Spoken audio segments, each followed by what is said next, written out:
सभी को मेरा नमस्कार। मैं निधि सिंह। आज कुछ विशेष दिन है, जिस दिन का नाम है 16 सितंबर। शायद आपको जानकारी होगी कि 16 सितंबर हम क्यों मनाते हैं। चलिए मैं एक क्लू दे रही हूँ, जिसके माध्यम से हम समझ जाएंगे कि 16 सितंबर हम क्यों मना रहे हैं। हमारे सामने आप देख रहे हैं कितना हरा भरा वातावरण है, लेकिन इस हरे भरे वातावरण को बनाने के लिए भी मनुष्य ही कर्म करता है, और इस हरे भरे वातावरण का ह्रास करने के लिए भी कर्म मनुष्य ही करता है। क्या प्रकृति में उतना हरा भरा मौसम, हरा भरा वातावरण क्या रह गया है? क्या लोगों को स्किन प्रॉब्लम नहीं हो रही है? क्या लोगों को कहीं ना कहीं आँखों में प्रॉब्लम नहीं होती है? चलिए आइए जानते हैं हम कुछ वीडियो एंड पिक के माध्यम से कि 16 सितंबर के उपलक्ष्य में हम आपको क्या जानकारी देना चाह रहे हैं। तो देखा आपने कुछ पिक के माध्यम से, आज हम 16 सितंबर को फिर से मना रहे हैं। लेकिन क्यों आवश्यकता पड़ रही है हमें 16 सितंबर को मनाने की? यूनेप ने बताया, यूनाइटेड नेशनल एनवायरमेंटल प्रोग्राम ने इस बार की जो थीम रखी है वो ozone for life. Ozone depletion का हम यह 35वां ईयर मना रहे हैं। लेकिन क्यों? सबसे पहले हम जानेंगे कि ओजोन है क्या। ओजोन पृथ्वी के समतापमंडल के बाहर एक बाहरी मोटा गैसीय आवरण है, जो ऑक्सीजन के 3 परमाणुओं से मिलकर बना होता है। यही ओजोन लेयर पृथ्वी के पूरे वायुमंडल को सूरज से आने वाली हानिकारक अल्ट्रावायलेट रेस से हमें बचाता है, यानी हमारी प्रकृति को पूरी तरह से यूवी किरणों से सुरक्षित करता है।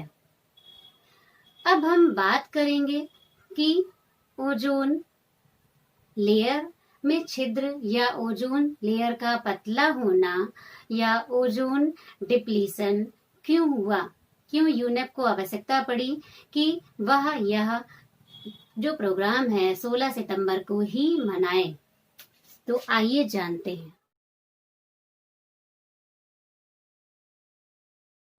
ओजोन डिप्लीशन और इसके प्रभाव को। सबसे पहले हम बात करेंगे कि 16 सितंबर को ही यह क्यों मनाया जाता है।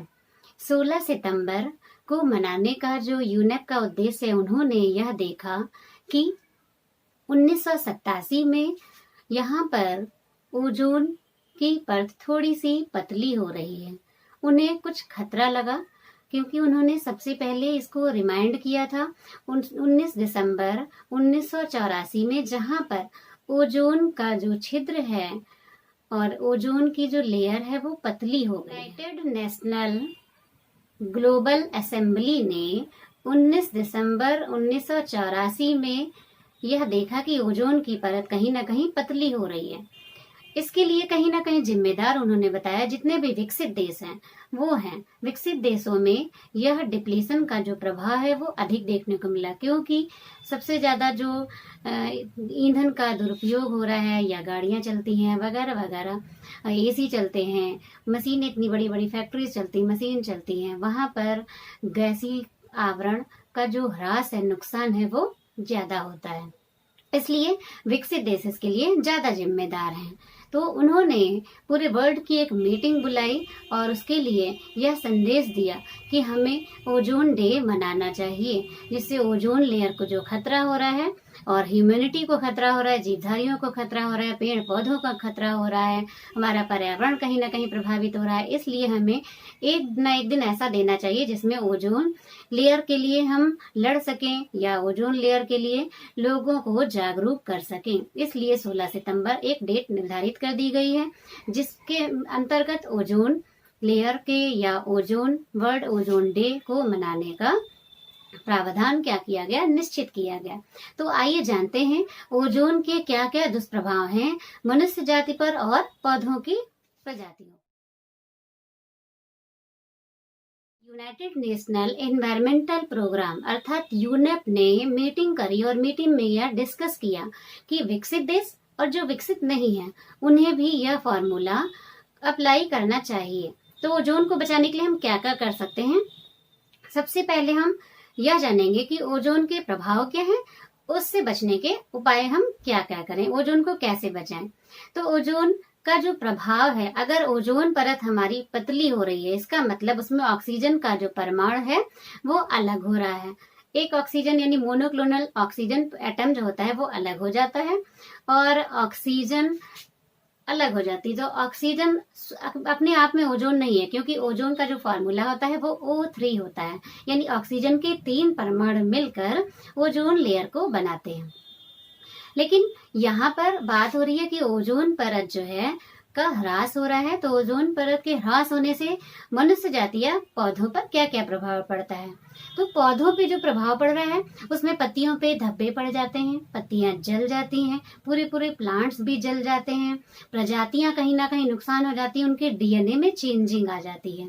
इसी तरह से अगर हम मनुष्य जाति की बात करें तो उनकी ज्यादातर स्किन प्रॉब्लम आती है, स्किन रैसेस हो जाएंगे, स्किन बर्न होने लगेगी, स्किन कैंसर तक हो जाएगा और स्किन में दाग धब्बे हो जाते हैं, ऐसा लगता है स्किन जल गई है, रैसेस हो रहे हैं, रफ हो रही है, या उनके बालों पे भी इफेक्ट पड़ता है। क्यों? क्योंकि जो अल्ट्रावायलेट रेज है वो तो डायरेक्ट आ रही है, वो कहीं ना कहीं हमारे डीएनए में भी चेंज करती है। स्किन प्रॉब्लम ज्यादातर होती है और प्लांट्स की पत्तियां वैसे भी नाजुक और कोमल होती हैं, उनको कहीं ना कहीं प्रभाव होता है। और हम लोग प्लांट्स और हम लोग एक दूसरे पे कहीं ना कहीं ओजोन लेयर को आधुनिकता के दौर में कैसे बचाया जाए। तो ओजोन लेयर को बचाने के लिए इसकी जागरूकता होना बहुत ही जरूरी है। ओजोन लेयर की जागरूकता के लिए हमें विकसित देश और जो विकसित नहीं है उन दोनों देशों के लिए यूनेप ने एक संदेश दिए हैं। उसमें कुछ जो है आपकी जानकारी दी गई है, कुछ गाइडलाइन जारी करी गई हैं जो कि कुछ इस प्रकार हैं। सबसे पहले उन्होंने बताया कि अगर हमें कम दूरी पे जाना है तो हम व्हीकल का यूज ना करें। सेकेंड पॉइंट उन्होंने बताया कि डीजल अच्छा प्रयोग करें। थर्ड बताया कि सीएनजी का प्रयोग करना चाहिए। फिर उन्होंने बताया कि अगर हम बायोडीजल का प्रयोग करेंगे तो वो बहुत ही उपयोगी है, उससे जो गैसेस हैं वो कम रिलीज होंगी।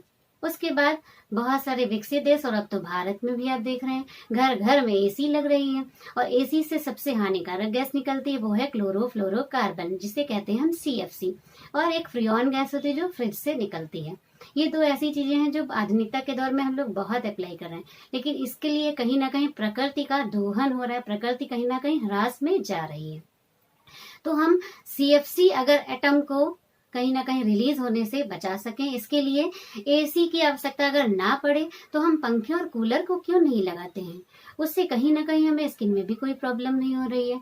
और अगर हमें कम दूरी पे जाना है तो उन्होंने एक गाइडलाइन जारी की कि हम पैदल जा सकते हैं, हम साइकिल का यूज कर सकते हैं। बहुत से ऐसे देश हैं जिसका मैं नाम आगे बताऊंगी कि उन देशों ने अपने सभी देशवासियों के लिए गाइडलाइन जारी की है। वो लोग कई सालों से साइकिल से चल रहे हैं और अपने देश को कहीं ना कहीं उन्होंने प्रोटेक्ट किया है और यूनेप ने उन्हें जो है प्राइज भी दिया है कि सबसे प्रोटेक्टिव जो देश है वो है नीदरलैंड, जहाँ के लोगों ने साइकिलिंग स्टार्ट कर दी, साइकिल से ही आते हैं, अपने व्हीकल का यूज वो नहीं करते हैं।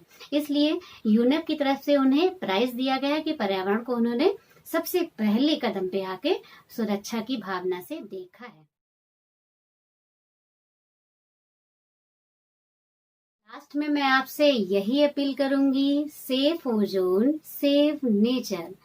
मेरा नाम निधि है, मैं बायो की लेक्चरर हूँ। मैं आप सबसे यही गुजारिश करूंगी कि आप सब अगर आवश्यकता ना हो तो एसी का प्रयोग कम से कम करें, क्योंकि सबसे ज्यादा अगर ओजोन को कोई प्रभावित करता है तो वो है हमारी एसी, क्योंकि एसी से ही CFC क्लोरोफ्लोरोकार्बन निकलती है जो ओजोन डिप्लीशन में सबसे प्रमुख भूमिका निभाती है। उसके बाद है हमारे सोफे सेट और फ्रिज, क्योंकि इनसे भी फ्रियॉन गैस निकलती है, वो भी ओजोन डिप्लीशन में कहीं ना कहीं जिम्मेदार है। अगर हो सके तो आपसे मेरी यही अपील है कि आप सब अगर कम दूरी पे जाना हो तो व्हीकल का यूज ना करके पैदल या साइकिल का प्रयोग करें। लंबी दूरी के लिए जाना हो तो कार का प्रयोग करें, CNG का प्रयोग करें, बायोडीजल का प्रयोग करें जो वातावरण को कम प्रदूषित करेगा। दूसरी बात है, अगर एसी का प्रयोग बहुत ही नीड है तो करिए, अदरवाइज कूलर और पंखे का प्रयोग करिए, क्योंकि कूलर और पंखे पर्यावरण को प्रभावित नहीं करेगा, लेकिन एसी जो आपकी है वो पर्यावरण को भी कहीं ना कहीं प्रभावित कर रही है। और ओजोन लेयर धीरे धीरे जैसे ओजोन लेयर पतली होती जाएगी, उतनी ही गर्मी ग्लोब पे बढ़ती जाएगी। ग्लोब पे जितनी ही गर्मी बढ़ेगी तो गैसों का आवरण उतना ही घना होता जाएगा, स्किन प्रॉब्लम उतनी ही सक्रिय होती चली जाएंगी। तो आप सबसे अपील है, पेड़ पौधों को बचाने के लिए और मनुष्य जाति को बचाने के लिए अपने बच्चों को जागरूक करें, खुद जागरूक हो, अपने मोहल्ले वालों को जागरूक करें, अपने स्टाफ को, अपने आस पड़ोसियों को जागरूक करें कि हमारे नेचर को कैसे हमें सुरक्षित रखना है अपने आने वाले भविष्य के लिए, क्योंकि वो भी तो इसी दुनिया में जिएंगे, वो भी तो इसी नेचर में आके रहेंगे। तो क्या हम उस नेचर को इतना पर्यावरण से प्रदूषित कर जाएं कि वो इसमें सांस ही ना ले पाए, या उनको स्किन की प्रॉब्लम हो, या वो प्लांट्स लीफ कहीं ना कहीं डिस्ट्रॉय हो जाए, नई प्रजातियां विलुप्त ही होती चली जाएं। इसलिए हो सके, देखिए मैं आपके सामने, मैं निधि सिंह, मैं 10 महीने से ठंडा पानी नहीं पी रही, मुझे कोई भी फर्क नहीं पड़ा। इसीलिए मेरी भी आपसे अपील है कि आप हो सके तो अपने आप में थोड़ा सा बदलाव करिए। एसी की जरूरत हो तो चलाइए, वरना कूलर और पंखे का इस्तेमाल करिए। घर में खूब सारी बागबानी करिए, सभी लोग घर में बागबानी करेंगे तो ऑक्सीजन के परिमाण बढ़ेंगे, ऑक्सीजन के परिमाण बढ़ेंगे तो ओजोन लेयर और मोटी होती चली जाएगी। जहाँ पे पतली हो गई है वहां पे ऑक्सीजन के एटम्स बाइंड होते चले जाएंगे और ऑक्सीजन लेयर मोटी होती चली जाएगी। इसलिए प्लांटेशन को भी अपनी एक योजना में शामिल करिए। तो लास्ट का जो आज इस साल का ग्लोबल ओजोन प्रोटेक्शन के लिए यूनेप ने जो स्लोगन दिया है वो यही है, ओजोन योर लाइफ।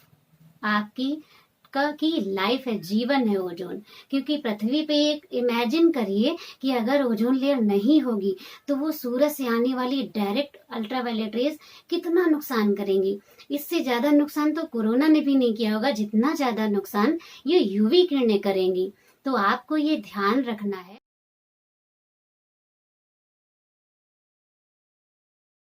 लास्ट में मैं आपसे एक ही अपील करूंगी, सेफ ओजोन सेफ नेचर। क्योंकि मैं निधि सिंह, बायो की लेक्चरर, जो आपको सिर्फ इतनी अपील करना चाहती हूँ कि ओजोन को बचाने में कहीं ना कहीं अगर आप माइनस में या पॉइंट्स में भी सहयोग करेंगे तो हमारा नेचर सेफ रहेगा। उसके लिए मैं कुछ आपको पॉइंट्स बताऊंगी जो आपको ध्यान रखने हैं। सबसे पहला कि अगर एसी की आवश्यकता ना हो तो एसी को ना यूज करें, उसकी जगह कूलर या पंखे का इस्तेमाल करें। दूसरी बात है, क्योंकि जो एसी है यानी एयर कंडीशनर गैस से सीएफसी क्लोरोफ्लोरोकार्बन गैस रिलीज होती है, जो ओजोन के एटम को में से ऑक्सीजन एक एटम को हटा देती है। ऑक्सीजन एटम हटाने से सिर्फ वो ऑक्सीजन रह जाएगी, ओजोन नहीं। क्यों? क्योंकि ओजोन का जो सूत्र है वो O3 है, जिसमें ऑक्सीजन के 3 परमाणु होते हैं। इसलिए अपने और अपने बच्चों को, अपने मोहल्ले वालों को, अपने फ्रेंड्स को ये समझाइए कि एसी का प्रयोग जब आपको आवश्यकता हो तब करिए, अदरवाइज कूलर और पंखे का प्रयोग करिए। दूसरा है, जो हाई सोफे सेट होते हैं और हाई टेक फ्रिज, इसमें से भी फ्रियॉन गैस निकलती है, जो भी ऑक्सीजन के मोनोक्लोनल एटम को यानी एक सिंगल ऑक्सीजन परमाणु को O3 से अलग कर देती। O3 से अलग होने पे वो फिर सिंगल ऑक्सीजन रह जाएगा। तीसरा क्या है, आप खूब सारा प्लांटेशन करिए। प्लांटेशन से क्या होगा कि ऑक्सीजन गैस रिलीज होगी। ऑक्सीजन गैस रिलीज होने से क्या होगा कि खूब सारी ऑक्सीजन लेयर जब इकट्ठा होती चली जाएगी तो वो जब डिप्लीट होती है, डिप्लीट होने से उसमें जो सिंगल ऑक्सीजन मॉलिक्यूल होता है वो भी O2 से ऐड होता चला जाता है और ऑक्सीजन की यानी ओजोन की जो लेयर है वो मोटी होती चली जाती। तो प्लांटेशन करिए और प्लांटेशन के लिए लोगों को जागरूक भी करिए, अपने बच्चों को भी समझाइए कि कम दूरी के लिए जाना हो तो बेटा आप पैदल जाइए, साइकिल से चले जाइए। जरूरी नहीं है कि हम हर वक्त कार या बाइक या स्कूटी का ही प्रयोग करें, जिससे हम नेचर को बचाने के लिए, ओजोन को बचाने के लिए एक कदम तो ला ही सकते हैं। मेरी आप सबसे यही अपील है, जागरूकता फैलाइए, ओजोन को बचाइए, नेचर को बचाइए, हमारे पेड़ पौधों को बचाइए, हम सभी को सुरक्षित करिए और सुरक्षा की भावना से यह एक बार मन में विचार जरूर लाइएगा कि हम ओजोन को क्यों बचाएं? क्योंकि हमारी आने वाली जो जनरेशन है उसको भी तो इसी नेचर में रहना है।